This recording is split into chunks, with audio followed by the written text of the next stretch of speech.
We keep trying to attack it from the whole. You can't do it. Never have been able to. You have to have faith that if you take care of the individual, the whole will work. And I preach this so much.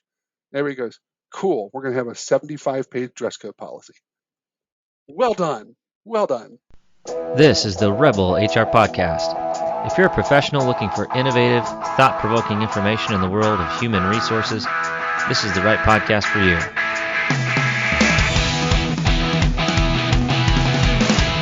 Rebel on, HR Rebels.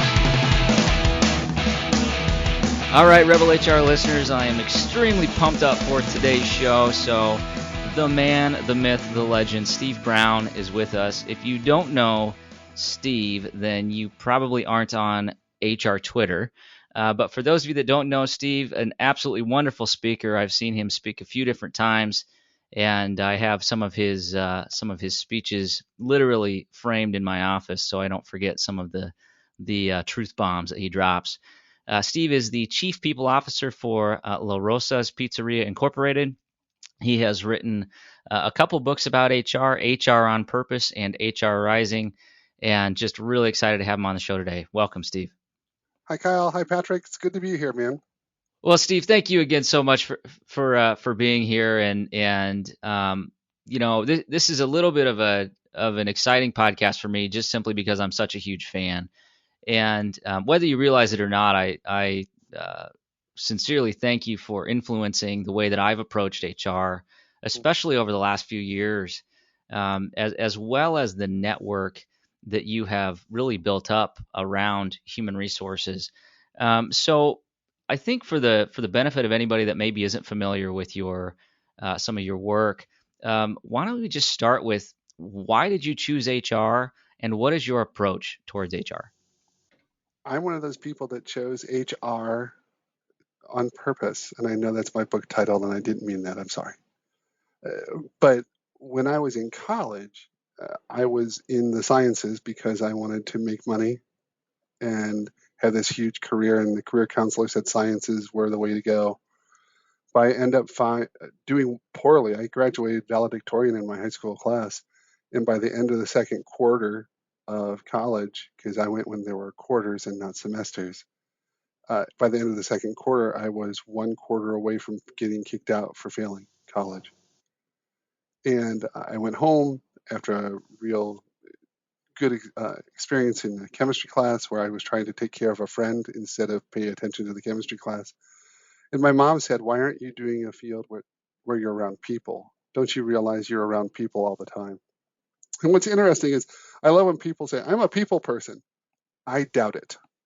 Okay, I am. I'm the guy that when I would walk to class, I said hi to every single person all the way up to the class and all the way back down. People hated to go into class with me.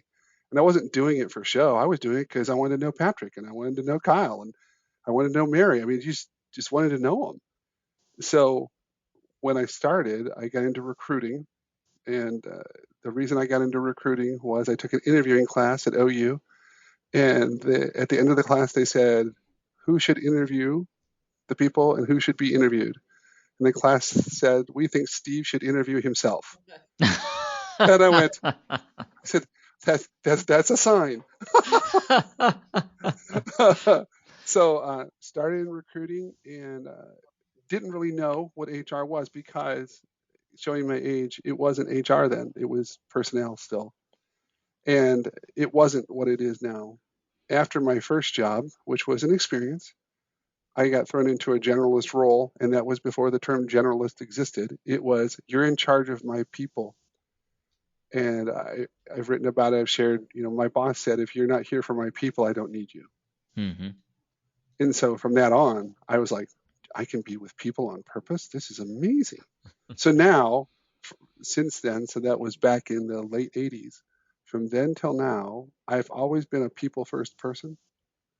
Now I'm in a position where I can really make it happen organizationally. I've tried in pockets throughout my career, but now I'm in a role where it's an expectation and it's something that leads the company. Yeah, I love that. And I think, one of the things we were talking about before we hit record, the evolution of HR for me is very exciting, to the point that, your title is Chief People Officer, not CHRO. So what does that difference mean to you? I was told my boss and the CEO. So I reported to the COO. The CEO and the president are brothers. I work for a family company, and they gave me the news. But I got to go talk to my boss. He says, "We're going to promote you. You choose the title." Hmm. And I said, "Really?" And I said, "Well, I really kind of like the people officer versus CHRO." I said, "Now, I don't think that there's that much differentiation, but if you meet CHROs, genuine highbrow CHROs, one of the fewest things they talk about is people. Hmm. They talk about systems and strategic thinking and large design, all positive stuff, organizational type of approach. But without people, it doesn't matter." So I said, "Can I be the chief people officer?" And he says, "I think that fits." And I went, "Okay." So then I went to Michael, the CEO. I said, "I think I'd like to be the chief people officer." He goes, "We were hoping you'd say that." And I went, "Okay." Says, what was interesting, one of the reasons they promoted me was they said, "We want to have a people first focus. So we need to have the person who's in charge of people be in that role." So it's part of our cultural fabric. I think if we went that route as an industry, we'd have a much different approach to the most senior HR roles. That's a question I have for you, Steve, and I've thought about this a lot. The way HR is just transitioning, the way it has been over the past mainly 7 to 10 years, roughly, into this more of seat at the table, people first. The title, human resources, that profession. Do you see that in your career in the next 15 years, 20 years, that actual title of that profession changing at all to more of a people-centered type of um, title or what have you? I'd like it to, but I think there's a contingency that you have to address first. When you say I'm in charge of people operations, then HR needs to be operational instead of Mhm. transactional. So until it's operational, you can change the title all you want. Where we're going as our organization is I'm trying to change the mindset from HR being support. For years, it's been we're a support function. If you listen to that, there's nothing wrong with support, but it means I go to see Patrick if I have to. I go to see Patrick when things are wrong. Therefore, Steve gives me support or Patrick gives me support. We're a resource. We should be an integral resource for the company, not a business partner, not an operational function unless we're truly operationalized, but being a resource. So I'm here to make you do better so you can perform. I'll solve problems too, but I'm not coming at it from a problem focus. I'm coming at it from how can I be a resource to help you I love excel? that approach. It reminds me of a conversation Kyle and I went out. What was that? Wednesday. We met up for about an hour and had a drink, and I was telling him about the story that happened to me on Monday, where some companies, your HR department, you try to drive it more strategically. We're more of a partner, but some companies still fall into that transactional piece. We go to you when we need you, and it just so happened it was a conversation Monday where one of my direct boss or CFO, VP of operations, and another person came to my office, started asking me about all these staffing questions and what we're going to do. And I just stopped and I'm just kind of like, what are you guys even talking about? And they're like, oh, we just came from a meeting. And I said, and you were talking about staffing? Well, yeah, that came up in the meeting. And my response was, so you had an HR meeting without HR. Why are we still doing this? Organizations still get wrapped into this. And I wasn't just offended, but you could see the light bulbs go off in their head like, yeah, we should have called you once we started going down that road. And it just happens. Hmm. It does. I think that one of the other cycles to break, though, is I was just meeting with a fellow CPO today. He's brand new and it was fun. We got to hang out and share thoughts. And I said, if you hear the term, I have to go to HR, it tells you how HR is positioned. Mhm. Yeah. So don't tell me you're strategic if I have to go some distance to see you. Don't have a meeting about HR functions and we go, oh, I guess we should include Hmm. Patrick. If you're in an afterthought, now I appreciate that you stepped up and kind of called him on the carpet. But a lot of HR people would just, internalize that and go, oh, they did it again. We got to stop that. Just got to stop it. Hmm. 100%. Yeah, and I think it's really it's an interesting story, Patrick. That you in the time of need, i.e., all of 2020 for the most part, you were there, right? You were helping support the business and answering questions about employee safety and well-being, and being concerned about mental health and working from home and all those things. And now that some of those things are starting to loosen up, it's almost like the attitude is shifting. I think it's going to be really interesting to see which organizations continue to prioritize the people side of the business now that they can reprioritize on profitability, for instance, as opposed to making sure people don't catch a global pandemic disease. And so, um, Steve, a great call out, I think, for any HR practitioners out there. Don't give up the clout that you just built last year. Make it strategic. Don't give people an option. And I think so many of us added so much value to our organizations that we have to continue to push forward, and we can't settle back into being you know the people you have to include. It's so right. I mean, just even the phrase "I have to go to HR" means that it's a chore. Yes. It's like, oh, now I have to go talk to the cop, the traffic So, cop, right? so two things for you real quick. One that I did with my CEO. Two, the ones that we're really doing right now. While we were transitioning during the pandemic, we had been talking about doing curbside pickup at our pizzerias for 3 years.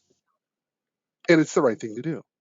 Pandemic happens, we changed in a week and went from not having it to having it. So we go, we need to be more agile, and we're not. We need to be more this, and we're not. Crisis hits, boom. So I went to the CEO afterwards. I said, congratulations, this is awesome. It's going to help our company. We're going to do so well in this, and we're so good at this. Isn't it interesting that people come together during a crisis, but they don't to expect performance? And he went, oh. I said, so can't we have the same passion and agility and creativity and collaboration all the time? Or do we need to be on fire to do it? And he says, good point, jerk. Anyway, it went well. But he took it in stride, and we moved forward. Then something I didn't mention earlier, my boss that I'd been with for 14 plus years, 3 days before Christmas passed away unexpectedly. Hmm. And he and I were tied to the hip. I mean, literally every day we were together. So as we came out of it, trying to figure out what we were going to do as a company, Michael said this, and it's out there, but I don't hear people practicing it. He says, we're doing a company reset. And I went, okay, so what we're doing is we're resetting to move forward. We're not returning to what we did. So our thing is reset. Hey, let's go back to the way it was. Do you really want to do that? And honestly, you can't, because things have changed. So this falling back, like you mentioned, Kyle, we have to step in and say, I'm not going to allow this. We're only moving forward. Yeah, it's almost like companies they weren't only forced to pivot, they were forced to go into survival mode in a way. We were in a position to sacrifice profitability just to keep people employed. But now that things are getting back to normal, and I hate that, and I say that with quotations like that, it's not the new normal. It's our reality. It's our reality, Exactly. and some of those things still need to maintain and stay in place. But I hope we've all learned that not only can we pivot and be stronger together, but we can be more efficient now and cut out some of the BS that we don't need to be doing. We'll be back after a quick break. And so used to having everything in front of them right away that we forget that innovation just takes time. I myself, I get frustrated too. Why? And this as being one of my best friends is Hey, I talk to you all the time. Hey, man, I'm frustrated in the fact that I can't seem to just get there in the next day. But that's just not how these things work, right? Innovation needs to be planned out. It needs to be very methodical. And then when it finally hits, that's when it seems like to everyone else that it sort of just came out of nowhere. But to you, you know the amount of dedication that it took over that time. Mm-hmm. And HR people have to get a spine. I'll just be honest. Yep. Amen. You need to stand up and say, you know what? You've relied on me. The other thing that's very fascinating to me about the whole pandemic, and Kyle and I were talking a little bit about this before we came on the air, even through tragedy, you can learn. This is the first time globally or generationally that we've ever had something that has affected the entire world. We weren't around for World War II. We weren't around for some of the other big global things. So here's the first global thing we've all gone through. So do you learn from that and move ahead, or do you bemoan it to return to what you didn't like? Mm-hmm. So, but HR people tend to go, well, I'm not in charge anymore, and they don't come to me anymore. That's on you. Yep. So my thing is lead from where you are, stand up for what you believe, and tell them this. Every issue is a people issue. If you don't believe this, and I've been practicing this, it's so much fun. When you, Patrick, you just said this. Here's the meeting. CFO comes to you. And if you listen to organizational conversation, the second sentence or third at the least, you'll hear someone's name. Hey, we're having a meeting, and Patrick, you go, people issue. So quit telling me it's about staffing. You need people. It involves people. So for HR people not to go, hey, everything's a people issue. Always has been. It just took a pandemic for us to realize it. And that's awful. We shouldn't have to go through something so horrible in order to elevate people in our organizations. Absolutely. I distinctly remember, and this was back in like April, May 2020. Like, at that point, you could have called me the chief firefighter because it was just like, oh, it's here, it's here, it's here, it's here. What do we do? Or you could call me chief whack-a-mole. Like let's go. Okay, whack that one. Oh, there's a problem. Let's whack that one. Let's whack. And it was just craziness.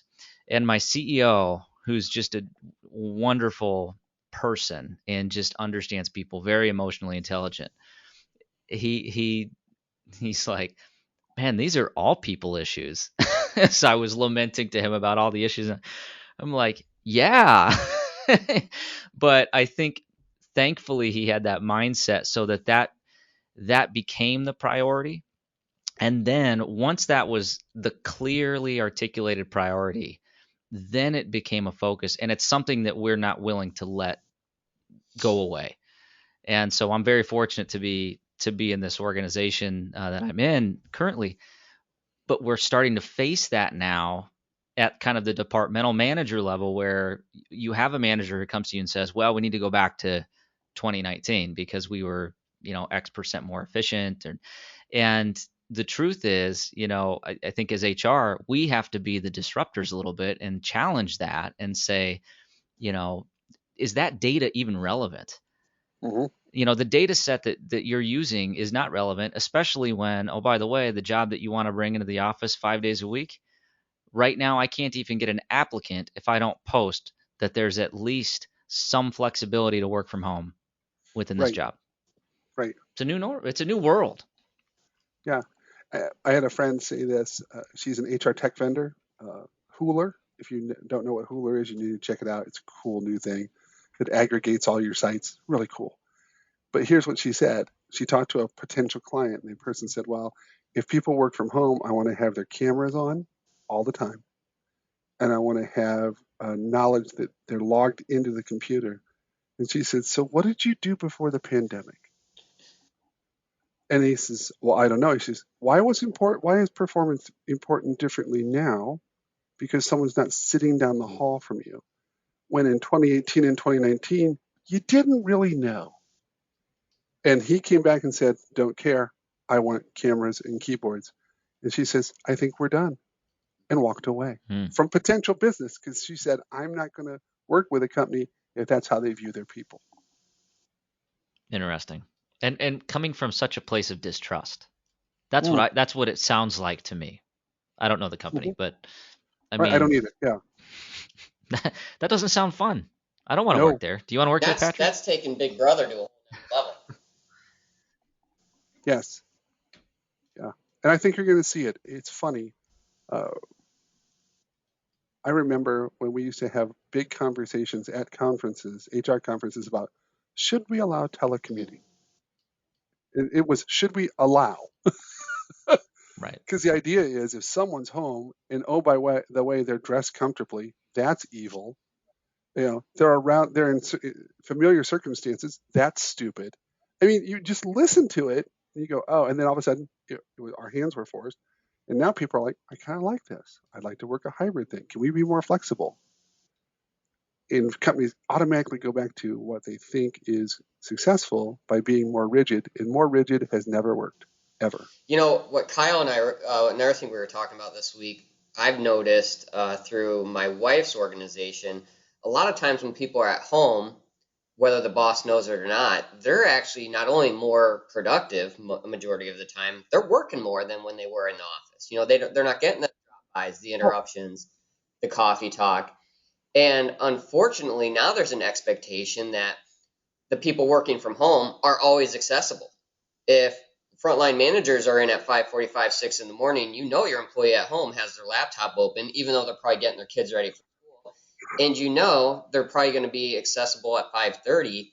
In that shift, that demand and that expectation, I mean, that really weighed on my wife for a while until she learned how to draw a line. But that's starting to become a new normal, more and more remote being allowed. I think. I hope not, but I think. well, I agree. One of the other things I wrote about this recently on LinkedIn, it was funny. LinkedIn reached out and asked for my opinion, which is creepy. But they said, hey, we'd like you to respond to this post. And the post was remote work. And what's so funny is we make everything in HR blankets. It's like this giant blanket that covers the globe. Everyone's remote. My pizza cooks have been live every day. So I wrote, we got to quit having a white collar mentality for everything and have an employee mentality on everything. So, what's the mix of white collar, blue collar, frontline, office? So, we're trying to make all these giant shifts from the workplace saying remote is this because instead of saying, I expect performance, what's the best way to do it? How does that fit your needs? Put the person's name in. And we're so afraid to turn it around and make it what it could be better from expecting great performance and allowing people the latitude to do that and building new systems that accommodate this new flexible workforce. Because the blue collar people are going to be coming to work every day and have been. But we Right. write policies from a white collar perspective. We write handbooks from a white collar perspective.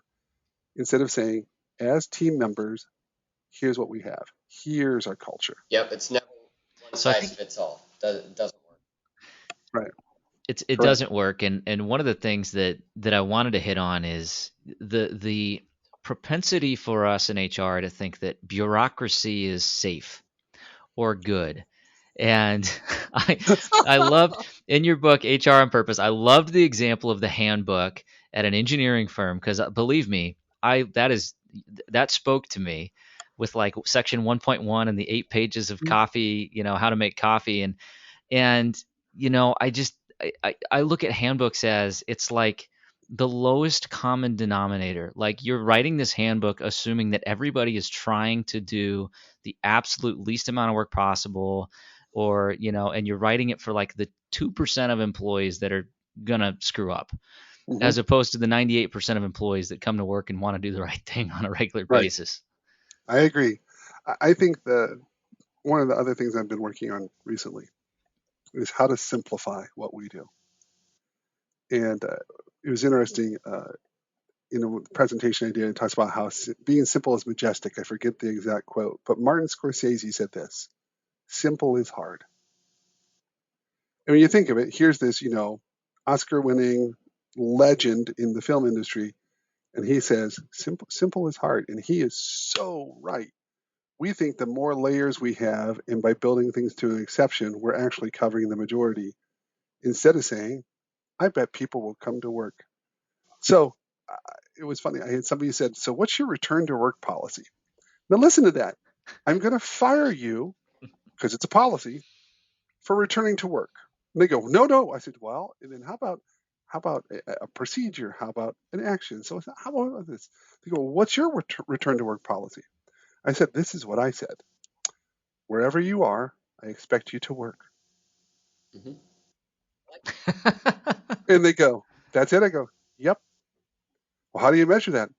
I don't have to. The expectation is that you'll work.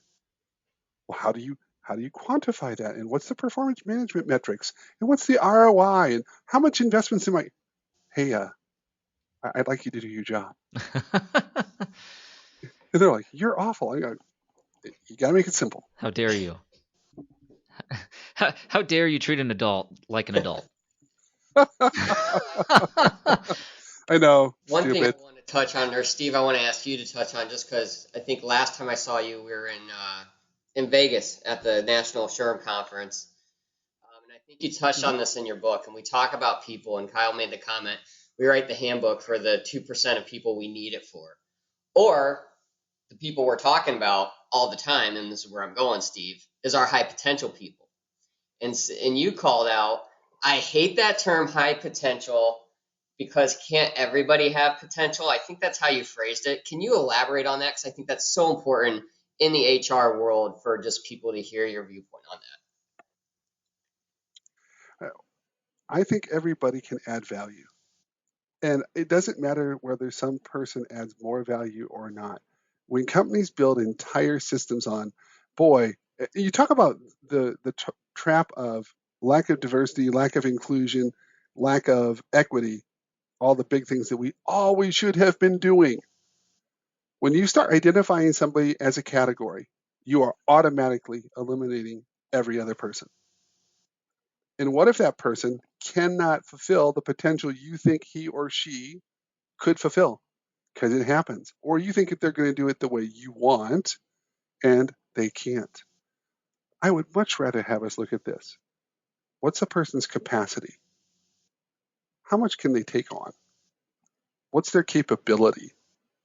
And is that best thing, when I measure those two things, what's the best role for that person to fully be fulfilled in their capacity and fully be capable and work from their strengths? And I'm not talking aspirational, fact. This is what Steve's good at. This is what Steve's not good at. And then you build an organization that way.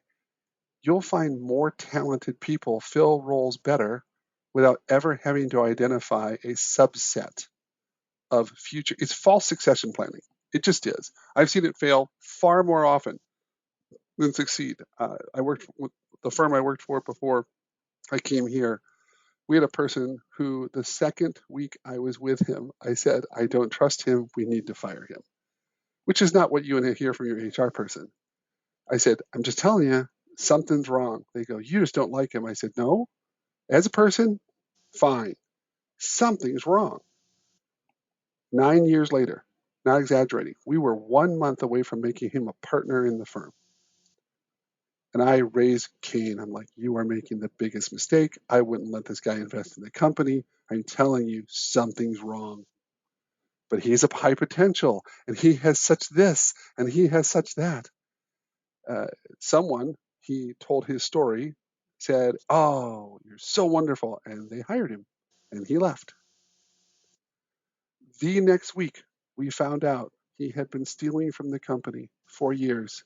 He had been billing hours for work that wasn't done for years. All of these horrible things that he was able to cloud over because he was seen as this chosen person. It's wrong. It's not fair to the people either. It's not, because the expectations are never clearly defined or clearly expressed. It's kind of let's see if Patrick sinks or swims. That's so old school crap. I'm sorry. Let's see who rises. The cream rises to the top. Shut up. I mean, it's awful. I'd rather say, how can you do your best today? How do you know the expectations to do your role today? Do you know the expectations of others today? Fill your capacity, fill your capability. You'll show who has the most potential. I think sometimes frontline managers get so wrapped up, and Kyle, I think we've talked about this before, about just eliminating the problem. They're not working out for us, whether it's productivity, motivation, who knows. Well, maybe they're just not the right fit for that role. So let's look somewhere else. Let's explore options before we just say, let's get rid of them. And I think that it's our position in this profession to push back on that and try to understand or let people see there could be another avenue for this employee. My rule of thumb is someone loses their job, they earned it. Okay? And it's based on behavior, not perception and not personality. Because my goodness, we all have huge, giant blind spots. But if someone's behavior, we're trying to change completely as an organization. Because what I'm learning now that I'm older is this: I can influence behavior. I can control nothing, but I can shape behavior. And if I can shape behavior and you choose to fall within the parameters of behavior which we feel are good, constructive, legal, all that HR stuff in there. But if you can fall within those behaviors, watch what happens. People will choose. And I won't have people managers pick people out because they don't fit their style or fit their direction or lack the same strengths that they value. You're spot on. 100%. I love this conversation. And I mean, for me, I'm reflecting on a situation much earlier in my career where I was on the hypo list, and it was like to the point that in that organization, you almost got it's almost like a merit badge, right? Oh, you're hypo. Oh, cool, good for yeah, man. I'm trying to get that hypo list. It was like this weird situation, and then a few years later, my priorities started to change, and I wanted to start a family, was looking to get married, wanted to buy a house. And in this specific organization, in order to be on that list, you had to be able to move anywhere, anytime. And the minute that you said, I'm really not looking to move, at least not any, no, okay, fine. Now you're a strong contributor. Well, Oh, the difference between being a high potential and a strong contributor meant you are this close to getting fired the next time you screw up. And the organization didn't do it intentionally. But I mean, I can't tell you how many people pulled me aside and they were also strong contributors, and they're like, "Man, you shouldn't have said you can't move. Why'd you tell them that? That was stupid. You shouldn't have done that. Now you got to work a lot harder." I'm like, guys, this is really effed up. yes, I no was just doubt. being honest. Yeah, I was being genuine. We don't like that. You're a high potential. Well, no surprise, I didn't stay there much longer. I mean, and that's what happened. So I had every intention of working there as long as I possibly could until that scenario. Mm-hmm. And that's what happens to people who have capabilities and get disenfranchised because of some archaic ranking system. There's a newer factor that's coming up that I really like the tone of that addresses this better called internal mobility. So how can I move? Can I move? If I move, where do I move? If I don't and I fail. But internal mobility systems are much clearer and allow for people to do well. And they might take a technical track. They might take a professional track. They might take a development track or change, from operations to HR to finance. You just don't know. Or they might go in the field and run a manufacturing facility. It's a lot broader way to look at this. So I think people are well intentioned, but we're not giving people a good pathway to do it. So I'd rather focus on how are you mobile?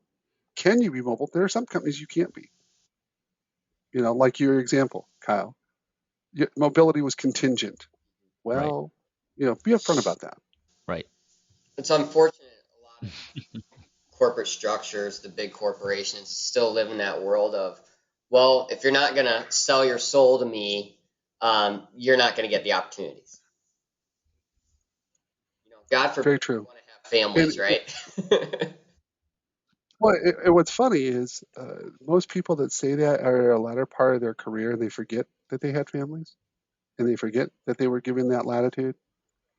We are very, it's funny when people talk about generations in the workplace, being that I'm in one of the last generations, which is fun now, uh, I want the next generation to be better than my generation.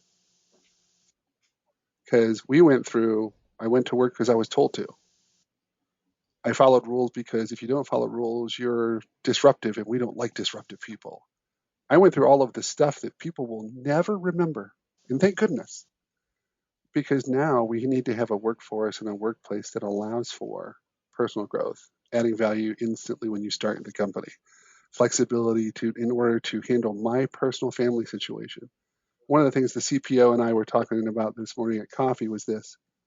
I think too many people practice HR corporately instead of individually. If I can take care of Patrick and take care of Kyle and take care of Steve and take care of Susie and take care of Laura, the whole will work. We keep trying to attack it from the whole. You can't do it. Never have been able to. You have to have faith that if you take care of the individual, the whole will work. And I preach this so much. Everybody goes, cool, we're going to have a 75-page dress code policy. Yes! Well done. Well done. I hate dress code policies too. Somebody asked me, so I've been in my company about 3 years now, and when I came in, it was kind of the Wild West, to be honest. We actually needed some policies, but one of the issues was dress code. So I walk in the door, and they're, oh, we need one specific manager's like, we really need a dress code. We just can't. I can't handle these people coming in, and I took a page out of the. I think she's the CEO at GE now. I took her dress code, and it's literally 2 words: dress appropriately, and that was it. So I put it on letterhead, and I like signed it, and all this stuff, like made it really really official, and I emailed it to her, and I said, here's your policy. You could show that to the employee you're concerned about. That's awesome. Well done. Yeah, That's great. that's fun. I just love I don't know what it is, but I just kind of love trolling my managers too. Just to it's just kind of fun. It's just twisted humor, but they say that's a sign of intelligence. At least I read that on the line, so it's probably true, right? Everything online is true. But I digress. I think it's just been such a fascinating evolution. I've only been in the profession for almost 2 decades now, so still very much a student of human resources. But just the amount of change that I've seen in my short career, and the fact that it seems to be accelerating so quickly, it's exciting for me to try to envision what the future of work looks like, and be a part of that. It's really exciting. So it's just fun. This is fun, right? What we do is fun, I like how you said it's fun, right? right? Yeah, yeah, it is. I mean, Yeah, I'm it's not awesome. I'm not totally off my rocker, right? No, it's the best profession there is. I say it all the time. No other job other than HR or whatever we call it in the future. No other job gets the chance to positively impact every person every day. Not one. Why would you pass that up? If I heard that and I knew that was true and I had that ability, I would join HR today. We're unique. It's kind of like us in IT touches every single person in the organization all the time. But no offense to IT, but we get to have a little bit of fun with it. We have Sometimes I don't different want to know what IT different. does. That's right. We have different firewalls. Yeah. Well, yeah. Well said. Well, if as we get to the end of our time together here, I just want to again, Steve, thank you for all your work and your influence inside and outside of your organization. I think especially your book HR on Purpose. There was a time when I was reading that book for the first time. It was a little bit of a darker period in my career, and I was really struggling with HR and what am I going to do in the future and how am I going to impact this, and was dealing with some struggles. And your book helped to what I would say, I would call it clarify why we do what we do. And so for that, I thank you. And for any HR practitioners out there that are looking for some inspiration or struggling with where to go next or how to add value in the organization, check out Steve's work. It's well worth Well the read. said. Woo! It's very kind, gentlemen. Very kind. All right. Well, we have a few questions. We have to do a couple formal questions just to ruffle your feathers, Steve, a little bit. So we're going to go into the Rebel HR Flash Round. All right. Question number 1. What is your favorite people book? Doggone it. The Tipping Point by Malcolm Gladwell, which is not a typical business book, but he talks about how to have a social epidemic, which is a bad word right now. Yeah. But he talks about how to get things changed on a grand scale, and it's brilliant. And if you take the points from it, you can really move things internally and professionally. All right. Love it. Yeah. Malcolm Gladwell is an amazing author. Question number 2. Who should we be listening to? Trick question. I think you should be listening to your team members. We don't. One of the things I'm working on, and I say that a lot, but I'm allowed to be an idea person now, and it's fascinating. And I think it's this. We focus so much on output, but we don't ask for input. I would rather get your input. It doesn't mean that the output's going to change or that I'm going to change the direction, but to continue to focus on productivity only and not ask for people's opinions and genuinely listen to what they have to say. We're just missing the opportunity. So I think you should listen to your employees. Love it. Extra question I'm going to throw in here just because I know you're a music fan. What's your favorite band? Tough one. That's the toughest question. It is by far. I have to say U2. Okay. And this is why. They hit right when I was in college. They were huge. I have every song, literally every song they've ever done, regular, bootleg, you name it. And then when I was the conference chair for the Ohio State Sherm Conference, I've always been a guy who just doesn't like the rules. So in the past, they would go, "So, Kyle, great job as the chair. Here's your big piece of crystal junk that you'll never use." So I changed it and I said, "We're going to have, here's the budget. You need to ask the chair what they want." So one year we bought a person a Ohio State thing she was a huge Buckeye, went an alumni, and we made the script Ohio in her name with the band and got a picture of it and bought some other things, and she lost her mind. And then the next person who was chair, we bought a flagpole for her house so she could put a flag in her yard, which again is different. They said, "So what do you want?" And I said, "I want something music related. You choose. You know who I am." So they got me an autographed copy of the Joshua Tree. Nice. Wow. That's awesome. Yeah. And I'm just like, oh, That's the coolest thing ever. So U2, man. If I could meet Bono and The Edge and Larry, oh my gosh, there it is right there. This is my Pandora station today, U2 station. I think I just had U2 playing too. This is why we get along. That's right. But yeah, I have a ton of music. I'm a huge music person. You guys know that, but U2 is my go-to. Love it. All right, last question. How can our listeners connect with you? 2 great ways. 3. We'll see if people will respond. LinkedIn, but understand if you connect with me on LinkedIn, it's on. Yeah, if you just want to be connected to me, get over it because I'm going to come after you because I want you to succeed. I just don't want you to be a number that I am connected to. Twitter, but if you're on Twitter with me, we talk. We don't just post about what's happy. We should positive things, but we have conversations because that's what the platform was always intended to be. And the third one is you can email me at sbrown@LaRosa's LAROS. Talk on it. LAROSAS.com. Brown with an E. I want to get you more connected. So if you want to have somebody who's a senior person, I never had a senior person talk to me growing up.